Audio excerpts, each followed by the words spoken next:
তো দর্শক বন্ধুরা, অনেক দিন বাদে বেশ ভালো খেলাম পাতলা পাতলা খাসির ঝোল। আর জানবে যে গরমকালে এরকম পাতলা পাতলা খাসির ঝোলই ভাল লাগে। খাসির মাংসের ঝোল দেখো, তার সাথে হচ্ছে দেরাদুন রাইসের ভাত।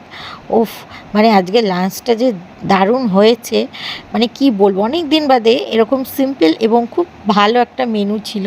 সেটা হচ্ছে প্রথমে ভাত নিয়ে নিলাম, তারপরে আমার প্রিয় সেটা হচ্ছে বেগুনি আর গন্ধরাজ লেবু তো থাকতেই লাগে মেনুতে। কি দর্শক বন্ধুরা, মানে গরমকালে যে কোনো খাবারে দেখবে একটু টক টক ভালো লাগে, আর গন্ধরাজ লেবু থাকলে তার কথাই নেই। তার সাথে স্যালাড, আর তার সাথে কচুরলতি। গতকাল রাত্রিরে একটু কচুরলতিটা বেঁচে গিয়েছিল, মানে রাত্রিরে নয় আর কি, দিনেই। তো সেই কারণে কচুরলতিটা আমি নিয়ে নিলাম। আমার খুব ভালো লাগে চিংড়ি মাছ দিয়ে কচুরলতি, মানে আমি এত ভালোবাসি কচু শাক কচুরলতি, আর কি বলবো।